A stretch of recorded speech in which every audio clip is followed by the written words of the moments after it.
The story of getting another Ghostbusters movie released actually took quite a while. Shocker, I know. And in today's story, we're going to talk about the challenges of getting another Ghostbusters movie off the ground and discussing that certain movie we don't talk about ever and ever. This is The complicated history of Ghostbusters Afterlife. Chapter 1: Making a Third One. After the release of Ghostbusters 2, which was an unfortunate flop due to it being released near Tim Burton's Batman, Dan Aykroyd wrote a possible script of a third Ghostbusters movie called Ghostbusters Hellbent, where the Ghostbusters would go to a parallel world where New York is basically hell.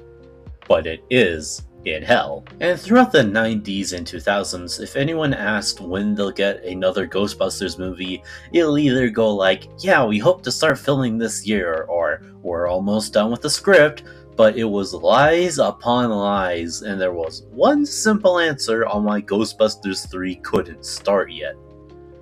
It was Bill Murray. You see, when making Ghostbusters 2, Ivan Reitman, Bill Murray, Harold Ramis, and Dan Aykroyd made a deal with Columbia, now underneath new ownership by Sony, at the time, about Ghostbusters. Basically, all four of them, plus the studio, had to agree on making a third movie. So when it was time to potentially make another one, Bill Murray kept saying no. Most of it had to deal with his friendship with Harold Ramis, because Ramis made some movies that helped build Murray's career, like Ghostbusters and Caddyshack, but during the production of Groundhog Day in 1992, their friendship was put to the test when those two had clashing visions. Then after filming Wrapped, it would be the last time that those two would ever talk to each other. For a while. Fast forward to 2004, and Columbia was very persistent about a sequel, but again, because of Murray, there was no concrete plans to do a third Ghostbusters sequel. Eventually, in 2009, Columbia decided that Aykroyd's script was just not good enough, and hired Gene Stubinski and Lee Eisenberg to write a new script. Then, throughout the beginning of the 2010 decade, people still made promises, like Ivan Reitman confirming he was still the director, Murray still having mixed feelings, Aykroyd still promising that filming would start soon, but never happened, and so on and so forth. However, there was still one name that I haven't mentioned yet, Harold Ramis. What has he been doing? Well, he's still made more movies like Year One in 2009, but in 2010, something happened to Harold Ramis. He contracted an infection. Chapter 2: The Death of a Friend.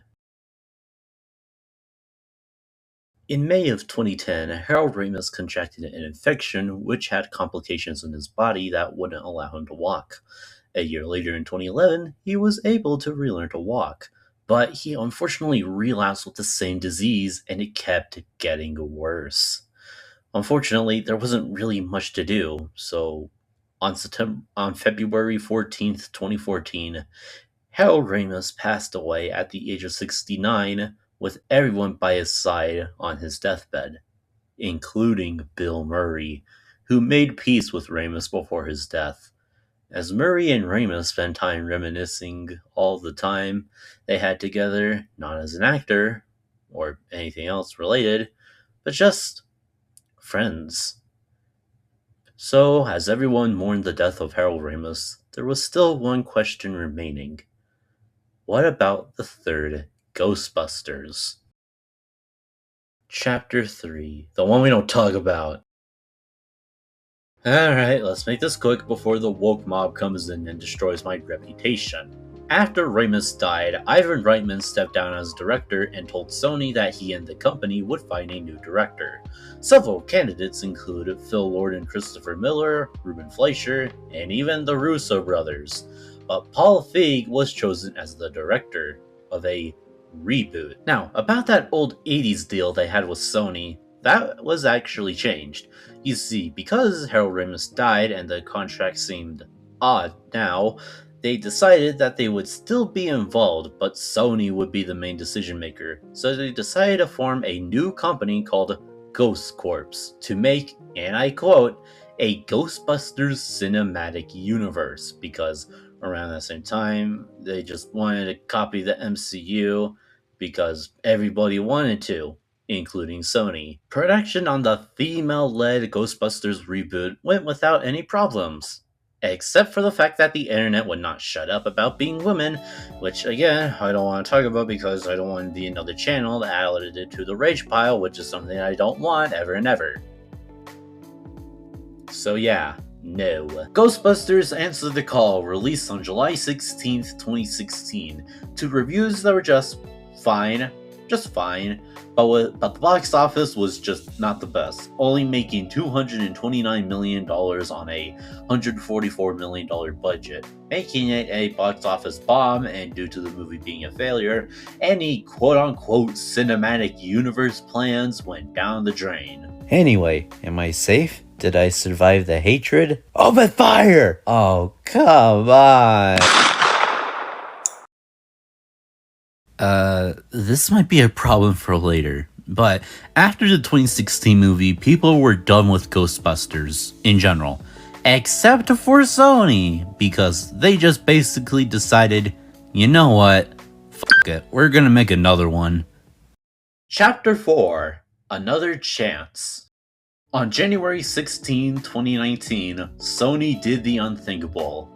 They announced another Ghostbusters movie set for summer 2020. But before you say anything, it's connected to the old two Ghostbusters movies that is directed by Jason Reitman, who is the son of Ivan Reitman.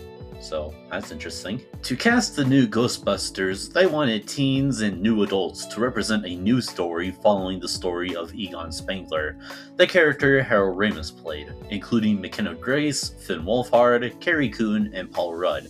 And as for the original cast, they did show up, including Bill Murray, Dan Aykroyd, Ernie Hudson, Annie Potts, Sigourney Weaver, but not Rick Moranis due to him being retired at the time. Filming began on July 12, 2019 in Calgary, Alberta, aka Canada, and went around several locations nearby like Crossfield, Bakersfield, Drumheller, and Morkley-Diode, I don't know how to say that, with production going very smoothly with no real obstacles. As for the fans / the community that I will not mention, they were still interested in the movie, but they were still a bit doubtful after the 2016 movie. Filming wrapped on October 16, 2019, and was sent off to post-production, where it did actually take its time not to rush everything and to make sure the VFX looked its best. Sure, it was mainly due to a certain event that we will discuss in a bit, but it was also to make it a good movie and not to make it rush like Ghostbusters 2, because that was, banking on the first Ghostbusters movie, a bunch of all that, but eventually, Ghostbusters Afterlife was completed. Chapter 5: The Release. Ghostbusters Afterlife had two special screenings, one during CinemaCon in Las Vegas, Nevada on August 23, 2021, and another one at New York Comic-Con on October 8, 2021. Originally, the Ghostbusters would have returned to theaters on July 10, 2020. But due to the world going on lockdown in March of 2020, it was one of the major films from Sony that kept being delayed.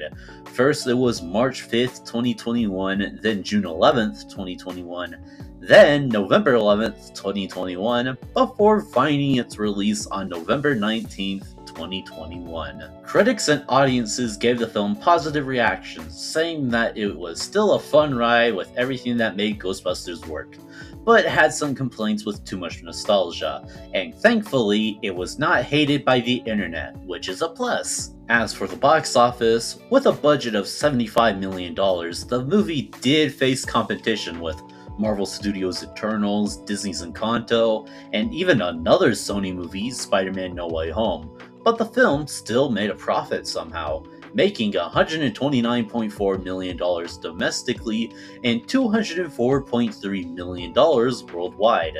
which is a success that Sony wanted more. As of the release of this video, there has been a sequel released in 2024, Ghostbusters Frozen Empire, to celebrate Columbia Pictures' 100th anniversary, with almost everyone returning that did surprisingly okay, but it didn't quite make enough money to justify itself with a $100 million budget, so I don't know if they're gonna make more live-action sequels. But they are making an animated movie by Sony Pictures Animation that is being set up at Netflix for some reason.